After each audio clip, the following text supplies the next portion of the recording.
It is Sunday, so it is stash update day, and in the shop today I am putting in the masking fluid that I will be using in this video, but I've also decided to sell my little sunset painting as well, so if that's something you're interested in or you want to have a browse at the new and used art supplies I've got in the shop, you can check it all out at the Colour Cave website here. The link to the actual page is also in the description too.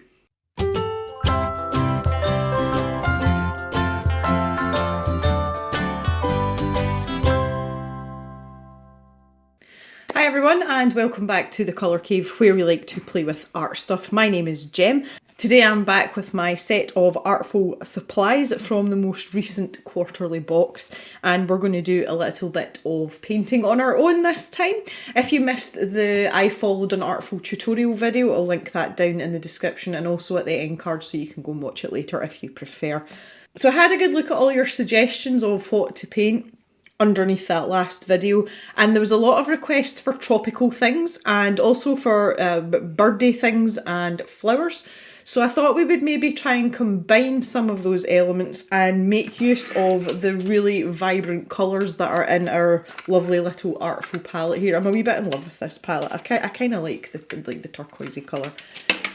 So what I decided to do was I decided to take the last image and trace the outline onto a fresh sheet of paper. So what we are going to do is we are going to paint inside that silhouette just to give us a little bit of something different, a little bit of variety.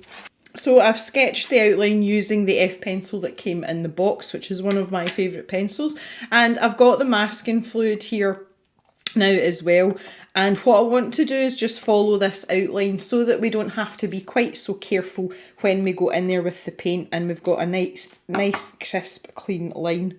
In addition to the supplies that came in the box, I talked about these little silicone tipped paint brushes that you get, and this is just one of a selection, and you can see the point's very flexible on it, and I'm using that for my masking fluid so that I get a nice precise line, but this is also really easy to clean, and again that minimises the chance of me getting it on my hands while it's wet. So naturally I've started on the right hand side, being left-handed, just so I don't dip my hands in the masking fluid and smudge it everywhere and make a mess. Okay, we'll leave that to dry for a little minute. So the next thing we want to do is put in the main feature of the picture, which I'm also going to mask off as well, and that is going to be our Bird of Paradise flower. I always think that this flower is such an interesting shape, and there's so many parts to it because you've got these really angular parts, and then there's parts that are really sort of soft and rounded. And it's just a very interesting subject. So the nice thing about this is I can mould the shape of the actual flower to suit this silhouette that we've got, and that's really, really nice. So maybe have a smaller part in there, and then we can have another petal coming out this way as well. So now I'm just masking off the flower that was sketched out. And this is just so that we can use our background colours in a bit more of a wayward fashion without destroying the integrity of the actual shape of the flower.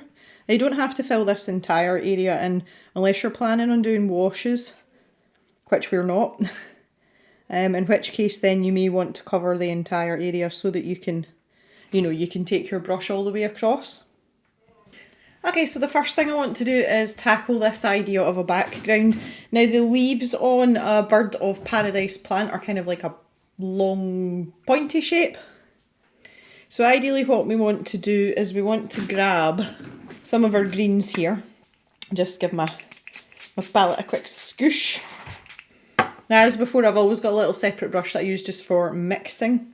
So we'll get that damp, and I think I want to pick up some of the Hooker's green to start with, and then in here I'm going to have various dilutions, so we'll plonk some of that in there, and we just want to make sure we're getting plenty of variation here. So I think I'm going to go with the number 5.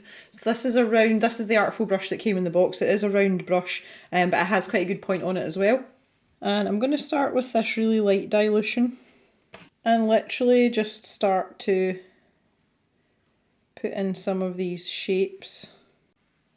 Okay, so now that that first layer's dry, I'm going into the next dilution down. So this is going to be a wee bit darker, and obviously we're going to get an overlap over the leaves that we've already put in. So that's just going to help to build up a little bit of interest, give us some different shades and things. So again, I'm really trying not to think too hard about this. I'm just gonna do my thing and just say, right, okay, look, let's stick one in here, why not? And basically I'm going to repeat this process with these different dilutions until I've got quite a solid background, because what's then going to happen is when we start using all the bright colours in the flower in the front, it's got a really nice backdrop and it's going to help those colours stand out. And these shapes don't even have to have, you know, a sort of pinpoint accuracy to them. You're just trying to give a sort of general impression in the background here. So I'm not going to beat myself up too much or try and be too precise. And most of you will know I like to take that sort of slightly more laid back approach, especially when it comes to backgrounds, because although you still want a background to be complementary to the actual image that you're, you know, the focus of the picture, you don't want to be agonising over it, because you really don't need to. And if people are spending more time looking at your background, then you've done something wrong. It's also nice as well because you can let the watercolour kind of do what it wants in the background as well, you know, let it have its freedom. I'm just adding a little bit extra in here down where the protruding part of the perch from the original drawing sticks out, and it's just to make sure we've got plenty of coverage down there. Okay, so I'm layering up with a little bit of the emerald green now, and I've done the same thing. I've just got it in different dilutions here, and I'm just building that up in layers just to give us a bit of interest. And what I'm trying to do is, hi woo, I'm trying to kind of let the watercolour do what it wants.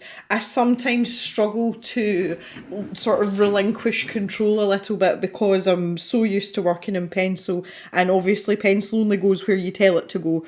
Whereas watercolour, if you're working in wet areas, especially on top of a previous layer of paint, it will go its separate ways, and I try not to be scared of that. So that's kind of what I'm trying to do here. So there are some areas that I'm leaving a little bit damp, and I'm just going back over that next layer, and it is literally just for a little bit of fun. So now my background is dry, and I'm just going to take off this masking fluid. As long as I work fairly quickly here, then it's not going to affect my skin. As I said, I have a sensitivity to latex, and it tends to be worse in the mucous membrane areas. So particularly, as I mentioned last time, an unfortunate incident with the dentist. So I'm not overly concerned here, because I'm actually using my nail more than my fingers, to be honest. But we'll just get all this off, and then that means we can start working with our lovely vibrant colours, and we can start our actual flower here. And this is coming off really easily, and that's one thing I will say with this masking fluid. You don't have to work very hard to actually get it to come off the paper. Some other brands that I've tried where it's been a bit more of a chore. Okay, excellent. I've given my hands a really good wash, and scrubbed under my nails just in case. But now we can get on with some of this flower. Now I want these colours to be really, really vibrant, and we've proved in our previous videos on this box that these paints are definitely up to that task. So we're going to go for it. I'm going to use the number 1 round, so I'm going to a smaller brush. And I'm going to use most of these colours neat. So first of all, I'm going to start down at the bottom here. There are places where we can work a little section at a time. And I've got this little part down here. So what I'm going to do is pop a little bit of water down on that. And then I'm going to go straight in and grab some of this lemon yellow. A tiny spot of the tree green, so this is a green we haven't used yet. And then just grab a tiny bit of the green that we'd used in the background as well. And do you know what? I'm just going to let that do its thing. There we are, we'll pop that in at the bottom. We'll maybe encourage it up the way slightly, and we'll see what that wants to do down there. So the range of colours in these flowers can vary greatly, but they are all very bright and very vibrant. So I'm just going to start with a layer of this yellow here. And I'm going to bring that down there and just let it fade out.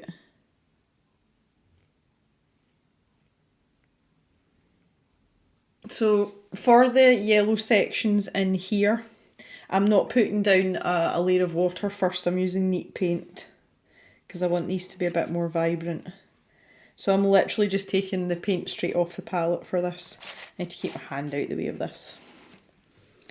Just for these sections in here.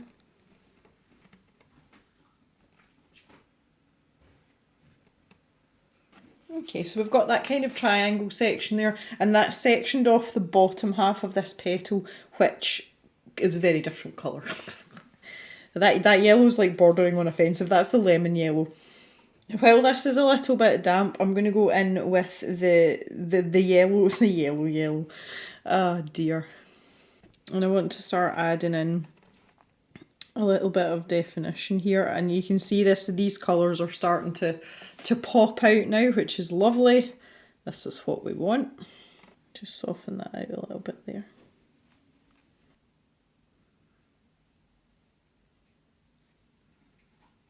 So I'm taking the slightly diluted yellow and I'm just running from these dark areas a few brush strokes up while this is still a little bit damp. So I'm not deliberately putting in some really obvious lines, but it's giving that suggestion that there are veins and lines to the actual petals. I think these are such interesting and pretty flowers. I really like them. And then in this section here, these are the sections that are still in like the cup of the flower. So naturally these are going to be a little bit darker, but I want to make that a wee bit more obvious. So I'm just going to pop a couple of little lines in just now. I think we should maybe add a tiny pop of colour. We'll maybe grab some of this. I was going to say rose red, that might be a bit too vibrant. We'll go magenta. I'll just add in a few details here. Again, this little number 1 brush, this is perfect for this. Now for this bottom part, we're mainly going to be using the violet, the rose red, maybe a little bit of the cadmium red. But I want this to be quite diluted on the first, like almost like a wash. So I'm going to take the larger brush, not that one, this one, Gem, the number 5. Make sure it's not too, these brushes do hold a lot of water, so just making sure it's not overloaded. And I just want to dampen this area here. So this is like the main bottom part. I'm sure that's got a proper name. So this would have been part of the capsule where the bloom actually comes from, but it kind of makes up part of the flower as well. I'm going to grab some of this rose red and I'm going to start this in here. Wow, look at how crazy vibrant that is. That's insane. And I'm going to try and encourage the paint around this sort of shape. It's not really wanting to go itself, which, okay, you know, we can deal with that. That's not a problem. And while this is still damp, I'm going to wet my brush again and I'm just going to give it a little tickle in the violet. And we're going to start with the violet from this end. That looks far too concentrated. I'll maybe try and... Okay, we'll leave that to do its thing as well. So I kind of like, this is half the enjoyment, it's just kind of waiting to see what's going to happen. It's like, oh, I wonder what's going to go on here. While that's drying, I'm going to go back to my little number 1 brush and I'm going to grab a little bit of the orange. Now, I'm going to probably mix it, if I'm truthful. I don't know if you can't see the top of my palette because I've zoomed in. Once again, consummate professional. If I just shove the painting out the road for a wee minute, here's the palette I've been using. So this colour down here was the yellow, so that's like the second darkest in the palette, which is this one here. I'm going to mix that in with a little bit of the orange. I feel that the orange is a bit too much on its own, so I kind of want like a diluted version of that. So by popping a bit of the yellow in it, I'm leaning it more towards yellow than red, and that's just going to make things a little bit more subtle. I have to say these paints mix very well, but because they are so vibrant, it's kind of difficult to gauge it, and I think that's just a case of maybe spending a bit more time working with the paints and becoming more familiar with them, certainly for me anyway. I do feel as if my mixing skills are getting better, but because I'm constantly jumping between brands of paint, you know, because I'm usually doing videos like this, I never really get that familiarity that you get, you know, when you've used a supply constantly for a period of time. You know, it's like a pair of comfy slippers kind of thing. Okay, so I'm coming back up here now, and I want to just get a little bit of depth in and separate off these leaves a little bit. So again, just the same as before, just want a little bit of texture in there with this slightly darker colour. And then when we get down there, although this paint's quite dilute anyway, I just want to take the brush with water and then just sort of fade that out very gradually until it disappears into the rest of the flower. Now sometimes I've noticed as well, not that I've seen a huge amount of Bird of Paradise plants in the flesh, but I had noticed just when I was looking at reference photos, you know, before I started painting, that quite often in these big petals and these big sort of yellowy orangey petals, there is quite often a hint of red that runs up the sort of stem part up here. And I really wanted to include that because I thought it was just quite an interesting feature because the colours in this are so, like, they're so vibrant. And I thought it was quite interesting that there was this very sort of delicate hint of, you know, what had been going on down below had sort of escaped into these paler areas going up into the petal. So I quite like that. So just moving back down here now, I feel as if I'm going to be turning this round a lot and I really don't like doing it because it kind of disorientates everyone. But I'm now in here with the violet, and again I'm using this more for texture now. It is still a little bit damp, but that's kind of what you want. You want a wee bit of movement, but not a huge amount. You know, so that it doesn't kind of like spread all over the place, but it's enough just to kind of soften those lines a wee bit. And I think I'm going to take a tiny bit of the Prussian blue as well. Again, I'm literally just going to dab my brush in it. Maybe give us a little bit of a shadow area in here as well. Again, if we move over to these petals in here, I'm going to go back to this orange that I've mixed up, this sort of yellowish orange. Because these really are going to be in shadow. You know, they're sort of hiding under these parts that are sitting up here. And add a lot more of that orange in there.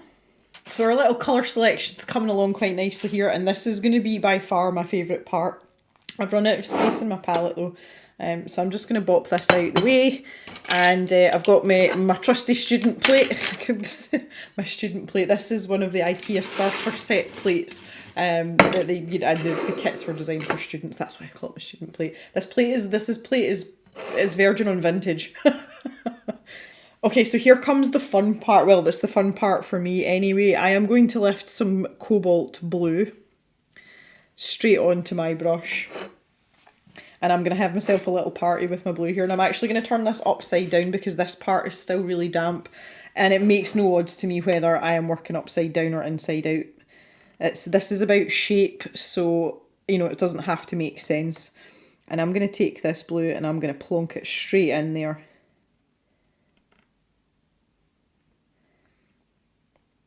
And I'm going to bring this round to here, and then we're going to go.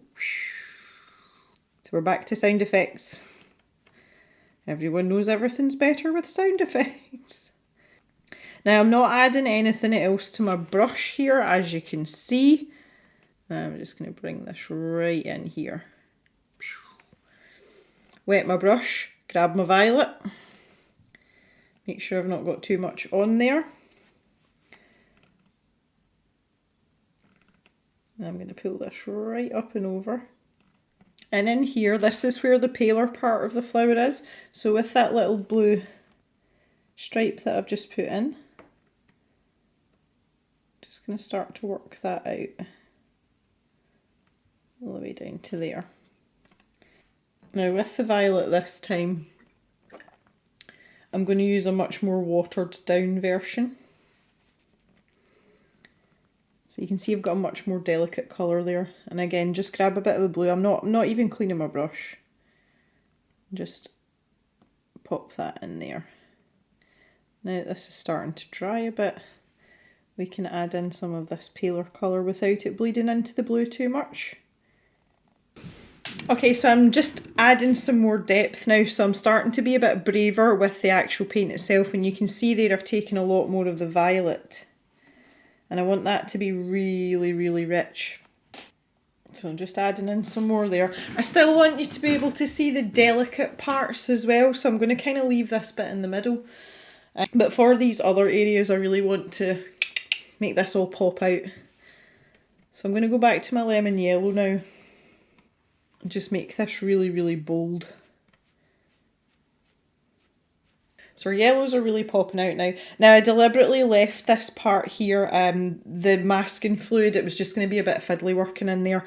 So just before my my green, this is my really diluted green, dries out, I'm just going to fill this area in with a couple of bits and pieces. I'll come back to that in a little minute. And just let those ones dry. So I'm going to work on these darker areas now, and again it's just a case of wanting to brighten them up a wee bit. So it's just to get this balance between seeing the delicate shades of the flower but making it stand out. And I did say at the beginning I wanted to use these paints to their full capacity, as it were. Again, maybe just for fun, I'm going to add in some more of that rose red. Maybe just bring some up round here. I'm actually really tempted to bring in some of the actual orange. Maybe this is a super funky bird of paradise. And I kind of want to put that... This orange is really offensive though. Oh my goodness, that was like an instant regret. Okay, let's see what we can do with this. That's far too much. Far, far too much. Now let's see if I can spread this out a little bit. There we go, that's better. Yeah, okay, I'll go with that. Yep, I'll take that. I'll take it. Right, let's see if I can replicate that elsewhere. Good grief. God, I'm getting really brave, aren't I? Either that or stupid, one of the two. I'm satisfied that I should perhaps stop here. I can't help myself now though. I'm going to grab some of this Prussian blue. I've kind of lost the definition on these parts here. Just in this bottom part here where it's darker, this is a Payne's grey. And I'm just wanting to pop that in there just to darken this section down a little bit. Okay, right, I'm going to stop there. I really just wanted to have fun and use all the bright colours with these paints, and I've definitely been able to do that, so that's absolutely great. Just wanted to do something a little bit different with our outline as well, but I think you'll agree that the petals and things are standing out beautifully, and you cannot deny that these are really, really vibrant paints. So I think we'll call it a day there. Oh, this is going not very well. Oh no, what's happened to my brush? It's all gone wonky. Okay guys, that is it for today, and that is our last foray with these Artful paints, which I'm sure you'll agree are excellent fun. They're very vibrant, and they're definitely worth the money, I would say.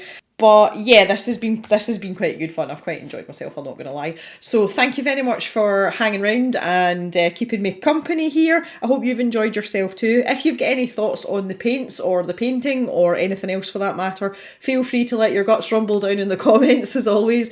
Please stay safe. Take care of each other, and I will see you back in the cave on Tuesday. There's going to be a bonus video on Tuesday for our colourists. We're going back to our colouring chat. For the rest of you, I'll see you back in the cave on Thursday. So have a great day everyone, and bye bye for now.